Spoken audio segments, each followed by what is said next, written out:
তার আনন্দের সময় সেও আনন্দিত হবে, তার দুঃখের সময় দুঃখ প্রকাশ করবে। এটাই তো মনুষ্যত্ব, এটাই মানবতা, এটাই মানবিকতা। মানুষ মানুষের জন্য। মানব সেবা সম্পর্কে কোরআন এবং হাদিসে অনেক গুরুত্ব এবং ফজিলত বর্ণিত হয়েছে। মানুষ যদি মানুষের সেবা করে এর কি কি লাভ আছে, রাসূল করিম সাল্লাল্লাহু আলাইহি সাল্লামের অসংখ্য হাদিস থেকে বর্ণিত হয়েছে।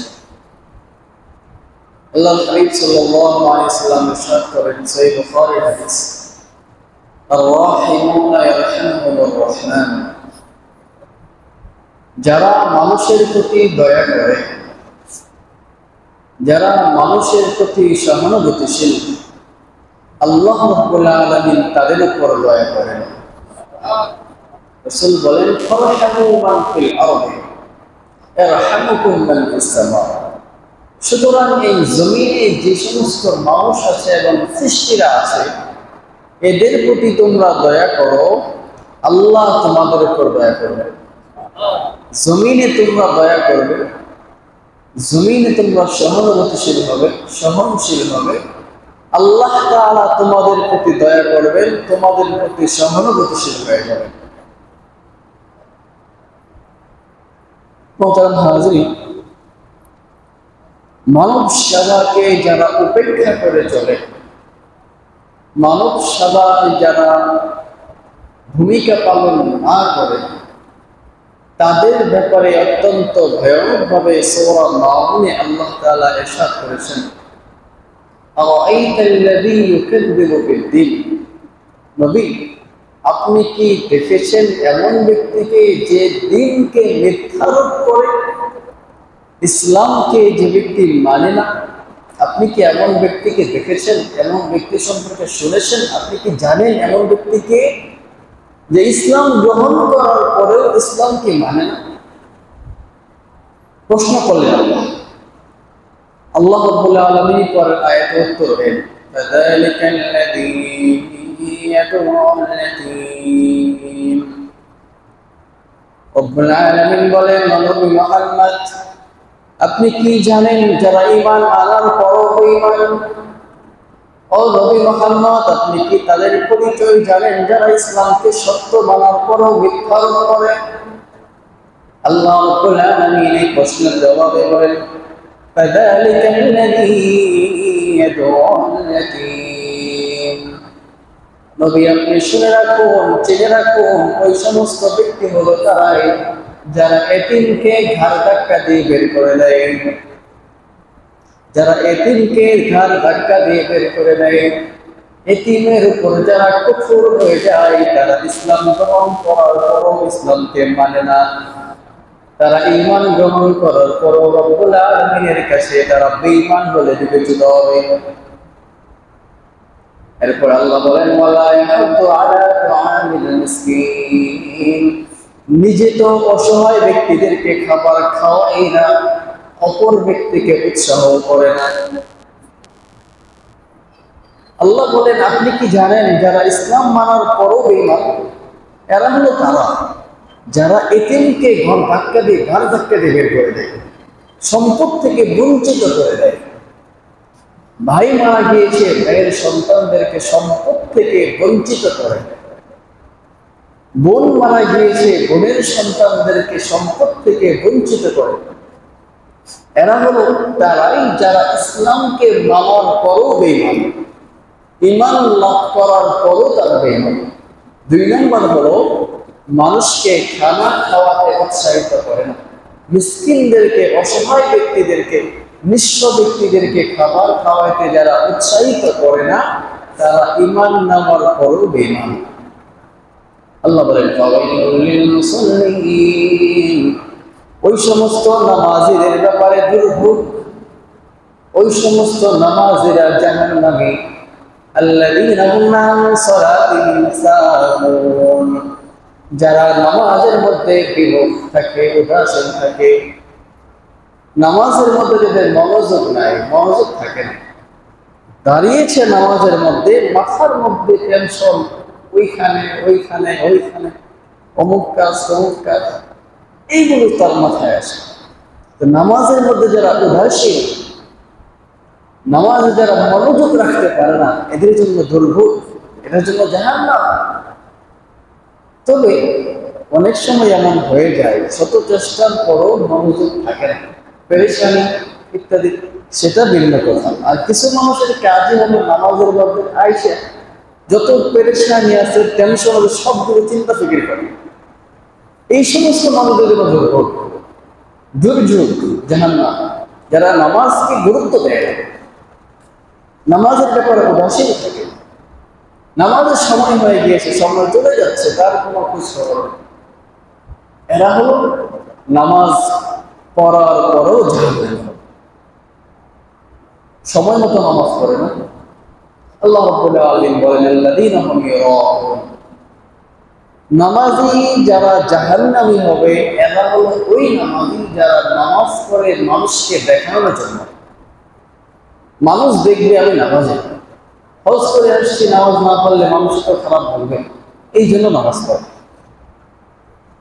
বৃদ্ধ হয়ে গিয়েছে, দাড়ি রেখে দিয়েছে, এখন যদি নামাজ না পড়ে মানুষও খারাপ বলবে, এই জন্য নামাজ পড়ে।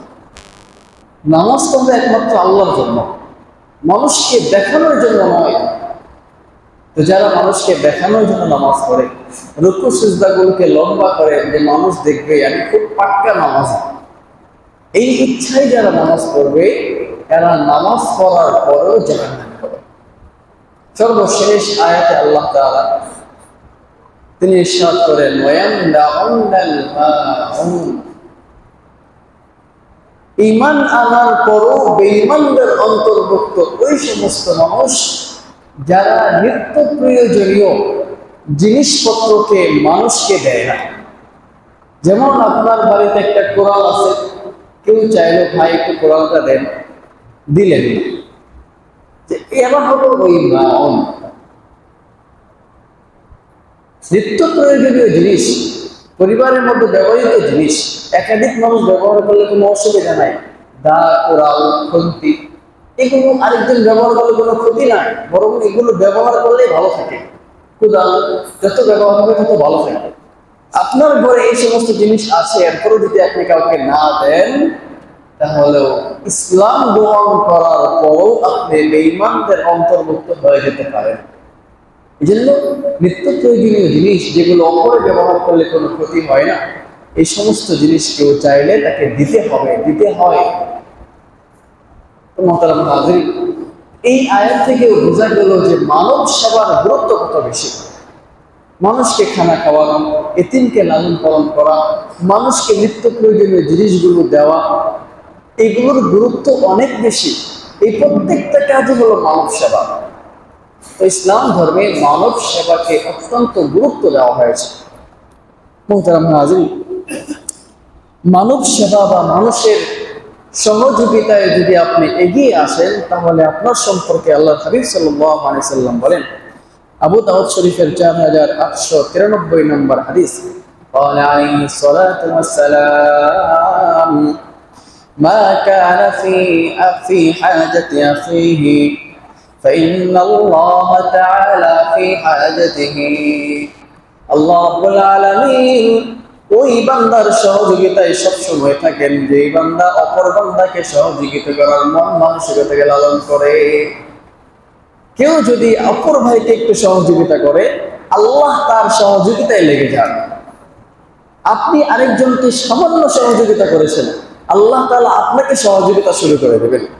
রাসূল বলেন, মান ফাররাজা আন মুসলিমিন কুরবাতান ফাররাজাল্লাহু তাআলা আনহু বিহা কুরবাতান মিন কুরাবি ইয়াউমিল কিয়ামাহ।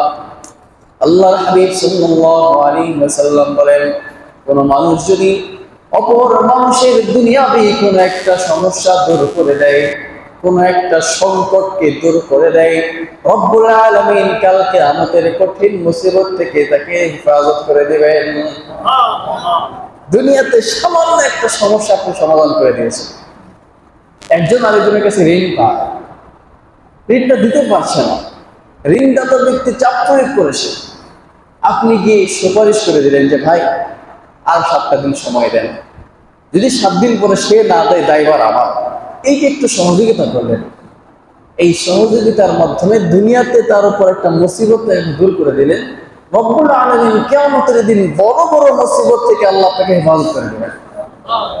পুল সিরাত এক বিরাট মুসিবত। মানুষের আমল যখন ওজন করা হবে এটা বিরাট এক মুসিবত। মানুষের আমল নামা যখন তার হাতে আসবে এটা বিরাট এক মুসিবত। মানুষ জান্নাতি না জাহান্নামী যখন ঘোষণা হবে এটা বিরাট এক মুসিবত। দুনিয়াতে সামান্য মুসিবত যদি অপর ভাই থেকে আপনি দূর করতে পারেন, রব্বুল আলামিন হয়তো এর মাধ্যমে আপনাকে পুল সিরাত পার করে দেবেন। রব্বুল আলামিন এর মাধ্যমে আপনাকে জাহান্নাম থেকে মুক্তি দিয়ে দিতে পারেন। সুতরাং অপর ভাইকে সহযোগিতা করা, মানব সেবা করার গুরুত্ব ফজিলত অনেক বেশি। সহিহ তারগীবের মধ্যে 69 নম্বর হাদিস, রাসূলুল্লাহ সাল্লাল্লাহু আলাইহি সাল্লাম তিনি বলেন, ওয়াল্লাহু ফি আউনিল আবদি মা কানাল আবদু ফি আউনি আখিহি। কোন বান্দা যখন অপর ভাইয়ের সাহায্য করার জন্য লিপ্ত থাকে, আল্লাহ তাআলা দুনিয়াতে তাকে সাহায্য করার জন্য লিপ্ত হয়ে যান। আপনি কোনো বান্দার জন্য একটু সহযোগিতা করতেছেন, আল্লাহ আপনার সহযোগিতায় লেগে যাবেন। একজন খুব বিপদের মধ্যে পড়ে গিয়েছে, অসুস্থ হয়ে গিয়েছে, টাকা পয়সা নাই, ওষুধ কিনবে। আপনার কাছে যে পরিমাণ টাকা আছে এটা দিয়ে আপনার পরিবারের বাজার করতে হবে। এরপর আপনি তাকে এখান থেকে কিছু দিয়ে দিবেন, তার একটু মুসিবত দূর করে দিলেন, সহযোগিতা করলেন। আল্লাহ তাআলা তার খাজানা থেকে আপনার জন্য সহযোগিতা পাঠিয়ে দেবেন।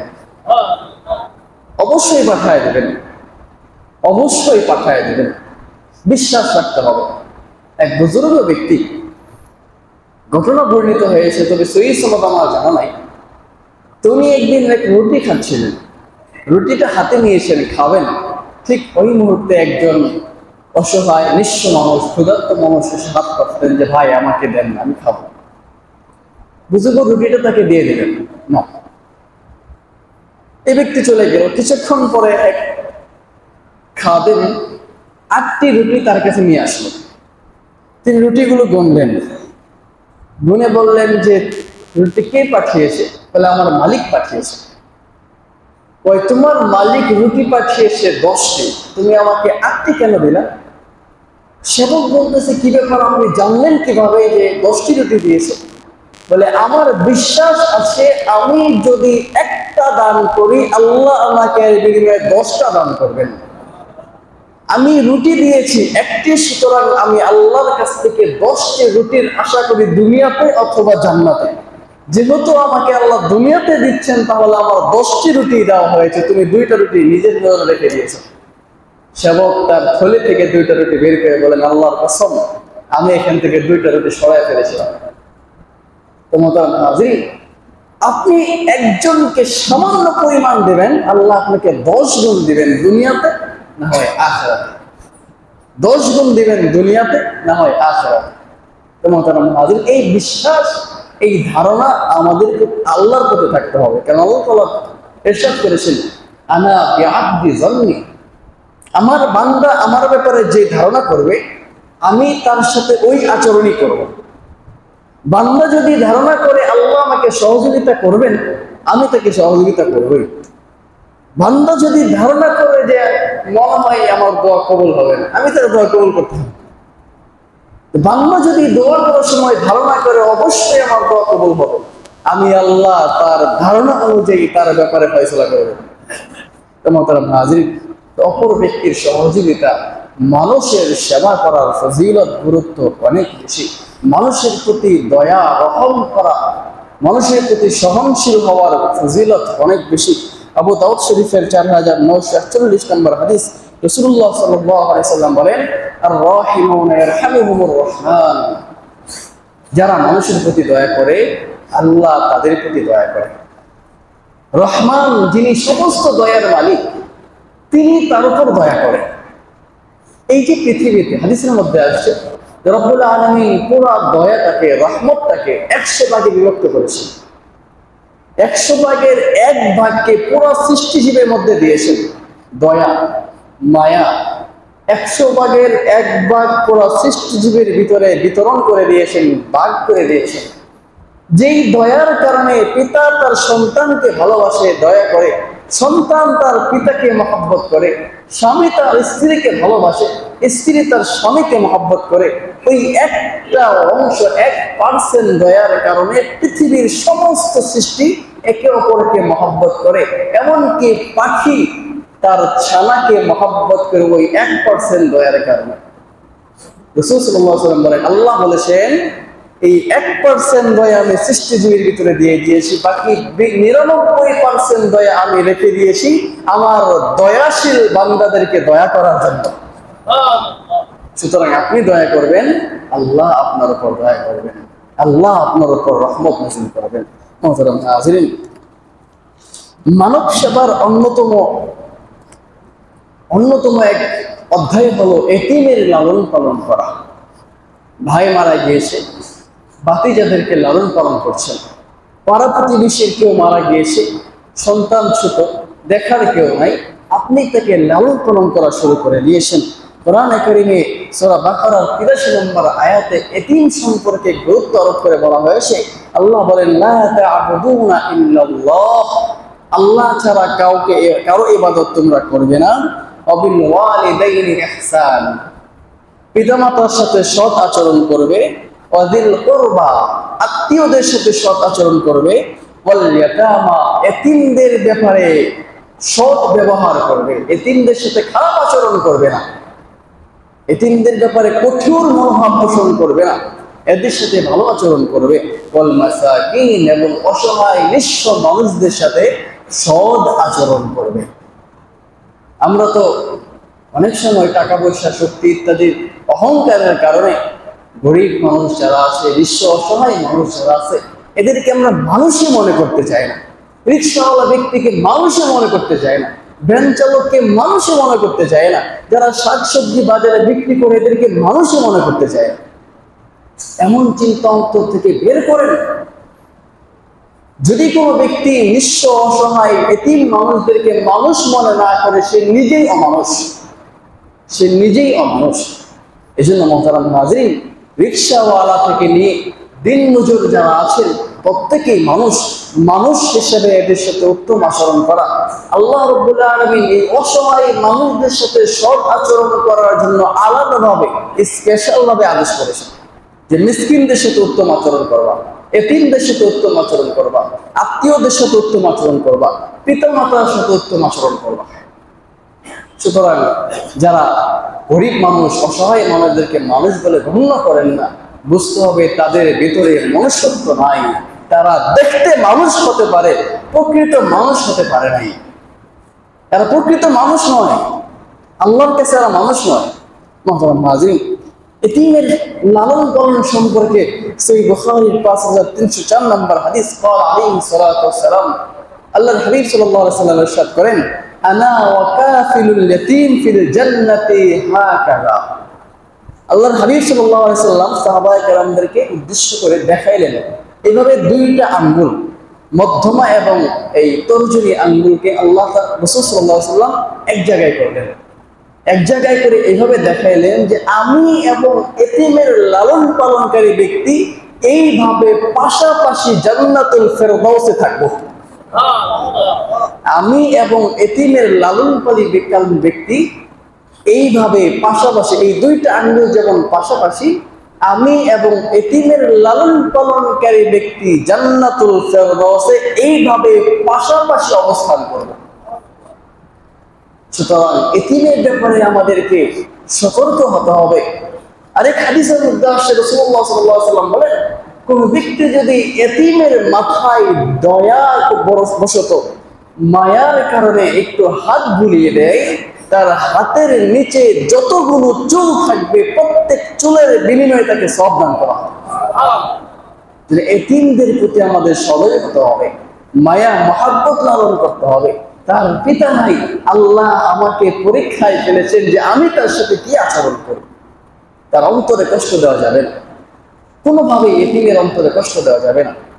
রাসূল কারীম সাল্লাল্লাহু আলাইহি ওয়াসাল্লাম আরো বলেন, মান যাম্মা ইয়াতীমান বাইনা আবওয়াইনি মুসলিমাইন ইলা তাআমিহি ওয়া শারাবিহি হাত্তা ইস্তাগনিয়া আনহু ওয়াজাবাত লাহুল জান্নাতু আল-বাত্তাহ।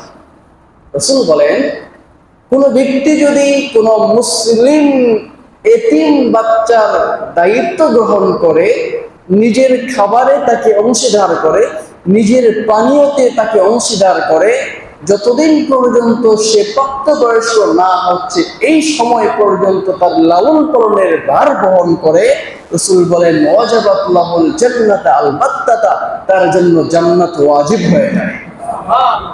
তার জন্য জান্নাত ওয়াজিব, অবধারিত হয়ে যায়, কেউ ফেরাতে পারবে না। মুহতারাম হাজিরিন, এতিমের ব্যাপারে আমাদেরকে সতর্ক হতে হবে। আমরা তো অনেকেই এতিমের সম্পদ আত্মসাৎ করে বসি। ভাই মারা গিয়েছে, বাতিজাদেরকে এই সম্পদ থেকে তাদেরকে বঞ্চিত করে দেয়। বোন মারা গিয়েছে, বাগ্নেদেরকে সম্পদ থেকে বঞ্চিত করে দেয়। তাদের সম্পদগুলো নিজের সাথে মিলিয়ে খেয়ে ফেলে আত্মসাৎ করে ফেলি। ভয়ঙ্কর কথা। রব্বুল আলামিন সূরা নিসার 10 নম্বর আয়াতে বলেন, ইন্নাল্লাযীনা ইয়াকুলুনা আমওয়ালাল ইয়াতামা যুলমান ইন্নামা ইয়াকুলুনা ফি বুতুনিহিম নার। আল্লাহ বলেন, যারা অন্যায়ভাবে এতিমের সম্পদ আত্মসাৎ করবে, এরা সম্পদ খাইল না, বরং পেটের ভিতরে জাহান্নামের আগুন ঢুকাইল। এরা সম্পদ খাইল না, এরা পেটের ভিতরে জাহান্নামের আগুন ঢুকাইল। আল্লাহ বলেন, সায়াসলাউনা সাঈরা, অচিরেই তারা জাহান্নামে প্রবেশ করবে। যার পেটের ভিতরে জাহান্নামের আগুন, তাকে তো জান্নাতে দিলে কাজ হবে না, আগুন তো পেটের ভিতরে জ্বলতেই থাকে। সুতরাং তাকে জান্নাতে দিলেও কাজ হবে না, এজন্য আল্লাহ তাকে জাহান্নামে দিবেন। স্পষ্ট আল্লাহ বলেছেন, সায়াসলাউনা সাঈরা, সে জাহান্নামে হবে। মুহতারাম হাজির, এই জন্য এতিমের সম্পদের ব্যাপারে খুবই ভয়াবহ সতর্ক থাকতে হবে আমাদেরকে। তাদের সম্পদকে তাদের জন্য গচ্ছিত রাখতে হবে, আমানত হিসেবে রাখতে হবে। এখান থেকে খাওয়া যাবে না, আত্মসাৎ করা যাবে না। আর যারা ইতিমধ্যে আমরা এগুলো করেছি, আমরা প্রাপ্ত হকদারকে পরিপূর্ণ হক বুঝায় দেওয়ার চেষ্টা করবো। আল্লাহ তৌফিক দান করুন। মুহতারাম হাজিরিন, মানব সেবার অন্যতম একটি মাধ্যম হলো বিধবা মানুষদের লালন পালনের দায়িত্ব নেওয়া, তাদের খোঁজ খবর নেওয়া। সমাজের অনেক স্বামীহারা বিধবা মহিলা আছে, অসহায় অবস্থায় আছে, তাদের সন্তানেদের রেখে যায় না, বৃদ্ধ বয়সে স্বামী মারা গিয়েছে, তাদের পরিবার চলার মতো কোনো ধরনের মাধ্যম নাই।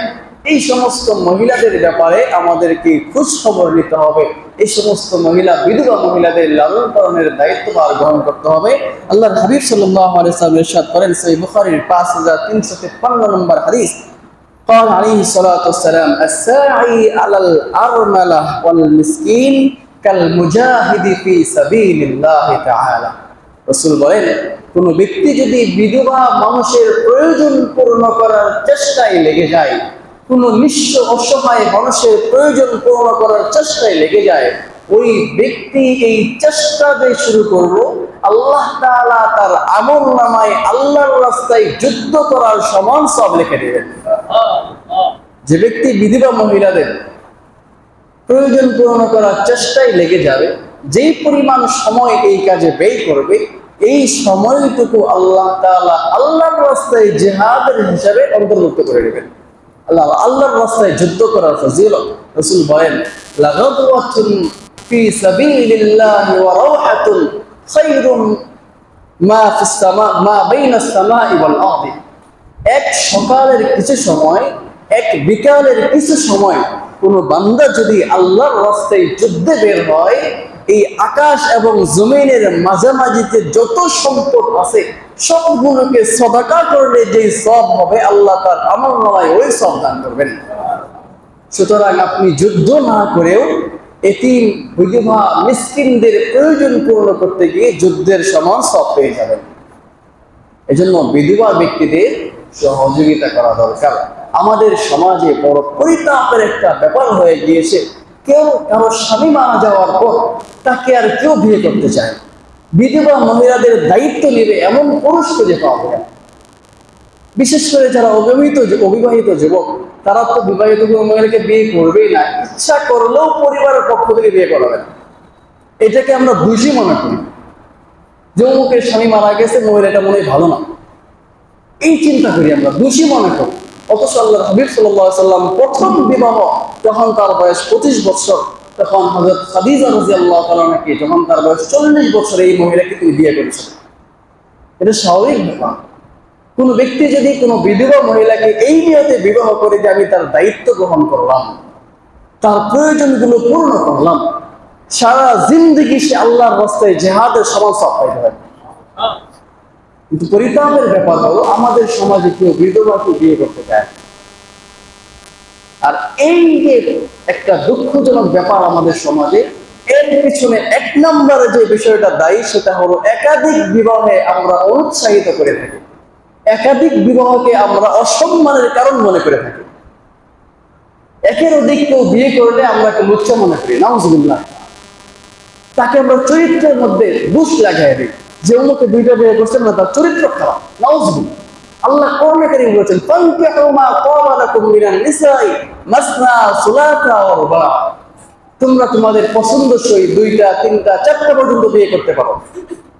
যদি ইনসাফ প্রতিষ্ঠা করতে না পারো, ভয় পাও, তাহলে একটা বিয়ে করো। সমাজের অনেক মানুষ এমন আছে, সামর্থ্যবান মানুষ, বিবাহের প্রয়োজনীয় আছে, এরপরও সমাজের বিভিন্ন ধরনের বিষাক্ত কথার ভয়ে তারা বিবাহ করে না, একাধিক বিবাহ তারা করে না। সামর্থ্য আছে, বাড়ি আছে, সম্পদ আছে, খাওয়ানোর মতো পরিস্থিতি আছে, তার প্রয়োজনীয় আছে, এরপরও বিয়ে করতে পারে না সমাজের মানুষের বিভিন্ন ধরনের বিষক্রিয়া কথার কারণে। স্পষ্ট ফতোয়া শুনে রাখুন, কেউ যদি গুনাহ থেকে বাঁচার জন্য 2য়, 3য়, 4র্থ বিবাহ করে, তার চরিত্র নিয়ে কেউ বাজে মন্তব্য করলে সে কুফরি করবে, সে কাফের হয়ে যাবে। কেউ যদি একাধিক বিবাহ করে, সেটা যেই করুক না কেন, তার চরিত্র নিয়ে কেউ যদি কথা বলে যে লোকটা ভালো না, একাধিক বিবাহ কেউ যদি অস্বীকার করে, সে কাফের হয়ে যাবে। কারণ আল্লাহ তাআলা কোরআনে অনুমতি দিয়ে দিয়েছে পুরুষের জন্য 4টা পর্যন্ত বিবাহ অনুমতি আছে। তা আমরা কেউ একাধিক বিবাহ করলে তার সম্পর্কে বাজে যত মন্তব্য আছে সব করা শুরু করে দিই। অথচ একাধিক বিবাহের অনেক ফজিলত হাদিসের মধ্যে বর্ণিত আছে। হযরত আনাস রাদিয়াল্লাহু তাআলা তিনি বলেন, ইন্না খায়রা হাযিহিল উম্মাহ আকতারুহুম নিসা, এই উম্মতের সবচেয়ে শ্রেষ্ঠ পুরুষ হলো ওই ব্যক্তি যার একাধিক স্ত্রী আছে। সহিহ বুখারী বর্ণনা। হযরত সাহাবী আনাস রাদিয়াল্লাহু তাআলা বলেন, এই উম্মতের সবচেয়ে শ্রেষ্ঠ ব্যক্তি হলো ওই ব্যক্তি যার একাধিক স্ত্রী রয়েছে, অধিক স্ত্রী রয়েছে, 4টা পর্যন্ত স্ত্রী রয়েছে। অথচ আমরা একাধিক বিবাহটাকে নাজায়েজ মনে করি, এটাকে হারাম মনে করি। কেউ একাধিক বিবাহ করলে আমরা তাকে তার চরিত্র নিয়ে কথা বলা শুরু করি, তার ইজ্জত নিয়ে টানাটানি শুরু করে দিই। আমাদের চিন্তা চেতনায় ওই পোকা ধরে গিয়েছে, আমাদের ঈমানের মধ্যে ঘুনে পোকা ধরে গিয়েছে। কোন দিক থেকে আমাদের ঈমান শেষ হয়ে যাচ্ছে আমরা চিন্তা করি। আল্লাহ অনুমতি দিয়েছে, আপনার সামর্থ্য আছে আপনি করেন, আপনার সামর্থ্য নেই আপনি একটা বিয়ে করেন, আর যার সামর্থ্য আছে তাকে উৎসাহিত করেন। অনেক পুরুষের জোয়ান বয়সী স্ত্রী মারা যায়, অথবা একটু বৃদ্ধ বয়সী স্ত্রী মারা যায় সমাজের মানুষের কথার কারণে, অথবা পরিবারের সদস্যদের বা সন্তানদের বিভিন্ন ধরনের কটাক্ষমূলক কথার কারণে সারাটা জিন্দেগি স্ত্রীহীন অবস্থায়, একাকী নিঃস্ব অবস্থায় জীবনযাপন করতে হয়। এটা আমাদের সমাজের একটা বদ রসন হয়ে গিয়েছে। একজন পুরুষ তো পুরুষ, 90 বছরের পুরুষ বুড়া হয়, পুরুষ সবসময় জল দেয়। যাই হোক মোহতারাম হাজরিন, আমরা যদি সমাজের মধ্যে একাধিক বিবাহটাকে সহজ করে নিই, কেউ যদি বিয়ে করতে চায় উৎসাহিত করা, তাকে সহযোগিতা করা, তাকে উৎসাহিত করা, তাকে প্রয়োজনে সহযোগিতা করেন, তাকে বাজার করে দেন, তাকে নিয়ে কটাক্ষমূলক কথা বললে ঈমান থাকবে না। সুস্পষ্ট কথা, ঈমান থাকবে না। তো আমাদের সমাজে বিধবারা পরিত্যক্ত হয়, এরা আর স্বামী পায় না, সারাটা জিন্দেগি নিঃস্ব একাকী অবস্থায় জীবনযাপন করতে হয়। এর একমাত্র কারণ হলো সমাজে একাধিক বিবাহটাকে আমরা খারাপ চোখে দেখে থাকি, অথচ এটা ঈমানের প্রশ্ন, এটা ঈমানের প্রশ্ন। মোহতারাম হাজির, যাই হোক, আমরা আলোচনা করছিলাম মানব সেবা সম্পর্কে। বিধবা ব্যক্তিদের লালন পালন করা এটা মানব সেবার অন্যতম একটা মাধ্যম পন্থা। মোহতারাম হাজির, এরপরে সমাজ সেবা বা মানব সেবার অন্যতম মাধ্যম হলো নিঃস্ব অসহায় ব্যক্তিদেরকে খাবার খাওয়ানো। রাসূল করিম সাল্লাল্লাহু আলাইহি সাল্লাম এই ব্যাপারে অনেক হাদিস বর্ণনা করেছেন। আল্লাহ সুবহানাহু ওয়া তাআলা কোরআনে কারীমে একটি কথোপকথন তুলে ধরেছেন। কিয়ামতের দিন জান্নাতি ব্যক্তিরা জাহান্নামীদেরকে জিজ্ঞেস করবে, মা সালাকাকুম ফি সাকার, তোমাদেরকে কোন জিনিসে জাহান্নামে নিয়ে আসলো? জান্নাতীরা জাহান্নামীদেরকে প্রশ্ন করবে, তোমাদেরকে কোন জিনিস জাহান্নামে নিয়ে আসলো? ক্বালু, তখন জাহান্নামীরা বলবে, লাম নাকু মিনাল মুসাল্লিন, আমরা নামাজ পড়তাম না, ওয়া লাম নাকু নুতঈমুল মিসকিন, আমরা মিসকিন অসহায় ব্যক্তিদেরকে খাবার খাওয়াইতাম না। এই দুইটা কারণ আমাদেরকে জাহান্নাম পর্যন্ত পৌঁছায় গেছে। অসহায় মানুষদেরকে খাবার না খাওয়াইলে, সামর্থ্য থাকার পরেও কেউ যদি অসহায় ব্যক্তিকে খাবার না খাওয়ায়, তাকে জাহান্নাম পর্যন্ত পৌঁছতে হতে পারে। এজন্য অসহায় মিসকিনদেরকে খাবার আমরা চেষ্টা করবো খাওয়ানোর জন্য। রাসূল করিম সাল্লাল্লাহু আলাইহি ওয়াসাল্লাম সহিহ বুখারী 5373 নম্বর হাদিস, তিনি বলেন, আতিআইমুল জাইয়া, ক্ষুধার্ত ব্যক্তিদেরকে খানা খাওয়াও। ওয়াউদুল মারিস, অসুস্থ ব্যক্তিদেরকে দেখতে যাও। ওয়াফুকুল আনি, বন্দীদেরকে মুক্ত করার চেষ্টা করো। এগুলো সব মানব সেবা, এগুলো সব মানব সেবা। মোহতারাম হাজিরিন, রাসূল করিম সাল্লাল্লাহু আলাইহি ওয়াসাল্লামের হাদিস, একজন মুসলমানের উপর আরেকজন মুসলমানের 6টা হক রয়েছে। 1 নম্বর হলো ইয়াউদুহু ইযা মারিজা, যখন কোনো মুসলমান অসুস্থ হবে তাকে দেখতে যেতে হবে। আপনার পাড়া প্রতিবেশী, বন্ধু বান্ধব, সাথী, বাজারে একসাথে ব্যবসা করেন অথবা একসাথে বিভিন্ন কাজ করেন, সে অসুস্থ হয়ে গিয়েছে, তার বাড়িতে যান, তার খোঁজ খবর নেন, তাকে দেখতে যাওয়া, এটা আপনার উপর দায়িত্ব। 2 নম্বর ওয়াইশাদুহু ইযা মাতা, যখন কেউ মারা যাবে তার জানাজায় শরীক হওয়া। 3 নম্বর ওয়াজিবুহু ইযা দাআহু, যখন সে তাকে আহ্বান করবে, ডাকবে কোনো কাজের জন্য, দাওয়াতের জন্য, খাওয়ার জন্য, সে তার দাওয়াতকে কবুল করবে। 4 নম্বর ওয়াইসাল্লিমু আলাইহি ইযা লাকিয়াহু, সাক্ষাৎ হওয়ার সাথেই তাকে সালাম দেওয়া। এই সালামের ব্যাপার আমাদের অনেক ধরনের অবহেলা। কেউ কাউকে দেখলে সালাম দেব, এই চিন্তা আমরা করি না। সে আমাকে দেবে, এই চিন্তায় বসে থাকি। কেন ভাই, আপনি আগে সালাম দিন, আপনি আগে সালাম দিন। যে ব্যক্তি আগে সালাম দেয় তাকে আল্লাহ তাআলা অহংকার থেকে মুক্ত হিসেবে ঘোষণা করে দেন। সুতরাং আপনি আগে সালাম দিন, এটা আপনার উপর দায়িত্ব। এজন্য কোনো মুসলমানের সাথে সাক্ষাৎ হলে তাকে সালাম দেওয়া। 5 নম্বর ওয়াইশাম্মিতুহু ইযা আতিসা, যখন সে হাঁচি দিবে আলহামদুলিল্লাহ বললে তার হাঁচির জবাবে ইয়ারহামুকাল্লাহ বলা। আমরা এটা ভুলে গেছি, আমরা এটা মানি না, এটা ওয়াজিব।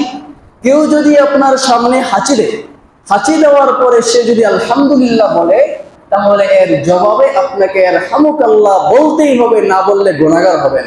এটা ওয়াজিব। বিতরের নামাজ যেমন ওয়াজিব, এই জুমার নামাজ যেমন ওয়াজিব, হাঁচির দাতা ব্যক্তি আলহামদুলিল্লাহ বললে তার জবাব দেওয়া এমন ওয়াজিব, না বললে গুনাহ হবে। 6 নম্বর ওয়াইনসাহু ইযা গাবা আও শাহিদা, সে উপস্থিত থাকুক বা না থাকুক তার জন্য মঙ্গল কামনা করা। মঙ্গল কামনা করা, আপনার একদম সাথী ভাই উপস্থিত নাই, তার ব্যাপারে গীবতের আড্ডা বসানো যাবে না, বরং তার ব্যাপারে মঙ্গল কামনা করা। কেউ যদি তার দুশ্চর্চা করতে চায় তাকে থামিয়ে দাও, ভাই সে এখন নাই এখানে, তার ব্যাপারে এগুলো বলো না, এটাই মঙ্গল কামনা করা। একজন মুসলমানের উপর আরেকজন মুসলমানের 6টা হক, সর্বশেষ হলো মঙ্গল কামনা করা, তার জন্য কল্যাণ কামনা করা।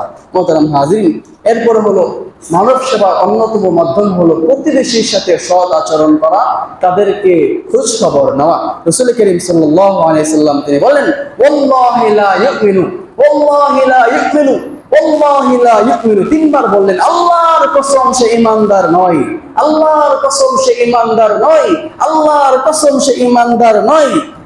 কিলা মান ইয়া রাসূলুল্লাহ, সাহাবী ইয়া রাসূলুল্লাহ, কে ঈমানদার নয়? সে কে?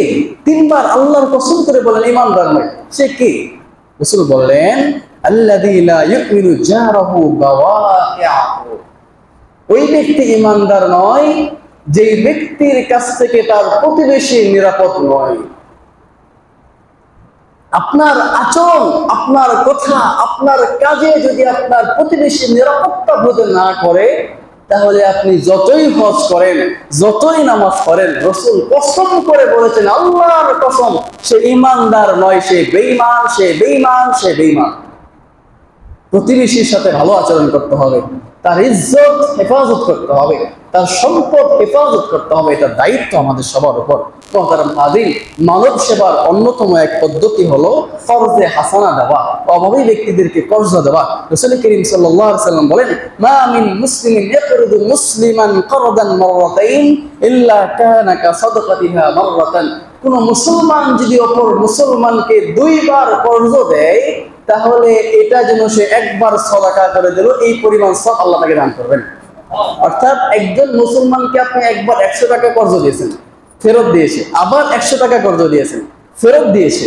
রাসূল বলেন এই দুইবার কর্জ দেওয়ার কারণে আল্লাহ তার আমলনামায় যদিও সে টাকা ফেরত পেয়েছে, এরপর 100 টাকা সাদাকা করার সমান সব লিখে দিবেন। রাসূল বলেন ইন্নী রাআইতু মাকতুবান ফি জান্নাহ। মেরাজের রাত্রিতে নবীজি বলেন, আমি মেরাজের রাত্রিতে জান্নাতের দরজায় লিখিত দেখেছি যে কোন ব্যক্তি যদি সাদাকা করে আল্লাহ এর বিনিময়ে 10 গুণ দান করে, আর কোন ব্যক্তি যদি কাউকে ঋণ দেয় আল্লাহ এর বিনিময়ে 18 গুণ সওয়াব বেশি দান করেন। 1 টাকা দান করবেন 10 টাকার সওয়াব পাবেন, 1 টাকা ঋণ দিবেন 18 টাকা দান করার সওয়াব পেয়ে যাবেন। সুতরাং ঋণ দেওয়া এটা অনেক ফজিলতের একটা কাজ। বড় পরিতাপের ব্যাপার হলো আমাদের সমাজে ঋণ দেওয়াটাকে আমরা দুর্বলতা মনে করে থাকি। কারোর কাছ থেকে যখন ঋণ আনতে যায় তার বাড়ি পর্যন্ত চলে যায়, যখন দেওয়ার সময় হয় সে আমার পেছনে পেছনে ঘুরতে থাকে, ঋণ দেওয়ার কোনো খোঁজ খবর নাই। এই কারণে আমাদের সমাজে ঋণের পরিবর্তে সুদের প্রচলন ঘটেছে আমাদের কারণে। অভাবী ব্যক্তি, অসহায় নিঃস্ব ব্যক্তিরা ঋণ নেওয়ার পরে টাল বাহানা করে, এই টাল বাহানার কারণেই আমাদের সমাজে সুদের প্রচলন ঘটেছে। আল্লাহ কোরআনে বলেন, যাহারাল ফাসাদু ফিল বাররি ওয়াল বাহরি বিমা কাসাবাত আইদিন নাস। পৃথিবীতে যত ধরনের বিপর্যয় ঘটেছে সবগুলো মানুষের কারণে, মানুষের হাতের কামাই। এই যে ঋণের প্রচলন আমাদের সমাজ থেকে উঠে গিয়েছে। আপনি ঋণ চাবেন 5,000 টাকা, কেউ নাই, টাকা নাই। এখন আপনি চান 50,000 টাকা সুদ, 1 মাসের পর 10,000 টাকা বেশি দিবেন, দেখবেন সমানে বের করবে। কেন? কারণ 5,000 টাকা ঋণ দিলে আপনার বাড়িতে দৌড়াইতে তার জুতার তলা শেষ হয়ে যায়, টাকা সে ফেরত পায় না। আর সুদ দিলে বাড়ি পর্যন্ত সুদের টাকাটা দিয়ে আসতে হয়। এই জন্য সুদের প্রচলন আমাদের সমাজে প্রচারিত হয়ে গিয়েছে। এটা আমাদের কারণে ঋণ নেওয়ার পরে টালবাহানা করে থাকি। তো মোহতারাম হাজির, যেন ঋণ গ্রহণ করে টালবাহানা করা যাবে না, সঠিক সময়ে দিয়ে দেওয়া। মোহতারাম হাজির, এগুলো হলো মানব সেবা। সবচেয়ে বড় কথা হলো মানুষের খেদমত করলে আল্লাহ তাআলার সাহায্য আপনি পেয়ে যাবেন, আল্লাহকে আপনি পেয়ে যাবেন। একটা কথা আছে, খেদমতে খোদা মিলে, খেদমতের মাধ্যমে আল্লাহকেই পাওয়া যায়। সেই মুসলিমের হাদিস, নবীজি সাল্লাল্লাহু আলাইহি ওয়াসাল্লাম বলেন, কিয়ামতের দিনে আল্লাহ বলবেন, হে আদম সন্তান, আমি তোমার কাছে খাবার চেয়েছিলাম, খাবার দাও নাই। হে আল্লাহ, তুমি তো রব্বুল আলামিন, তোমাকে কেমনে খাওয়াবো? বলে, তুমি কি জানো না অমুক বান্দা আমার তোমার কাছে খাবার চাইছিল, তুমি যদি তাকে খাওয়াইতা তাহলে তুমি সেখানে আমাকেই খাওয়ানো হয়ে যেত। এই বান্দা, আমি তোমার কাছে পানি চাইছিলাম, পানি দাও না। বলে, আল্লাহ তুমি কখন চাইলা? তুমি তো রব্বুল আলামিন, পানি সৃষ্টি করেছো তুমি, তোমাকে কিভাবে পানি পান করাবো? আল্লাহ বলবেন, তোমার কাছে কি অমুক ব্যক্তি একটু পানি চায় নাই? তুমি যদি তাকে পানি পান করাইতা, আজকে তুমি আমাকে পেয়ে যেতা। রাসূল সাল্লাল্লাহু আলাইহি ওয়াসাল্লাম তিনি বলেন, আল্লাহ তাআলা বলবেন, ইয়া বান্দা, আমি যখন অসুস্থ হয়েছিলাম তুমি তো আমাকে দেখতে যাও নাই। বান্দা বলবে, আল্লাহ তুমি তো রব্বুল আলামিন, তুমি অসুস্থ কেমনে হলা? তাছাড়া তোমাকে দেখবো আমি কিভাবে? আল্লাহ তাআলা বলবেন, বান্দা, আমার অমুক বান্দা তোমার পাশে ছিল, অসুস্থ হয়ে গিয়েছিল, তুমি যদি তাকে দেখতে যাইতা তাহলে তুমি আমাকেই দেখতে যাইতা, ওই জায়গায় তুমি আমাকেই পেয়ে যাবা। এই জন্য মোহতারাম হাজির, মানব সেবা এটা অন্যতম একটা। পৃথিবীর জমিনে আপনি মারা যাবেন, আপনি মারা যাওয়ার পরও আপনার নাম থেকে যাবে মানব সেবার কারণে। রাসূলুল্লাহ সাল্লাল্লাহু আলাইহি ওয়াসাল্লাম মানব সেবা করেছেন, সাহাবায়ে কেরাম মানব সেবা করেছেন, আমাদেরও উচিত মানব সেবা করা। আলহামদুলিল্লাহ, আপনারাও মানব সেবায় অনেক সময় এগিয়ে থাকেন, অনেক ক্ষেত্রে আপনারা আলহামদুলিল্লাহ এগিয়ে আসেন। বর্ণার্থীদের জন্য আমরা ত্রাণ সংগ্রহ করেছিলাম, সর্বশেষ আমাদের হাতে ত্রাণ এসে পৌঁছেছে এই অঞ্চল থেকে 1,29,526 টাকা না 25 টাকার মতো। আলহামদুলিল্লাহ, আমাদের পর্যন্ত আপনাদের দেওয়া মানব সেবা পৌঁছে গিয়েছে, বলি আলহামদুলিল্লাহ।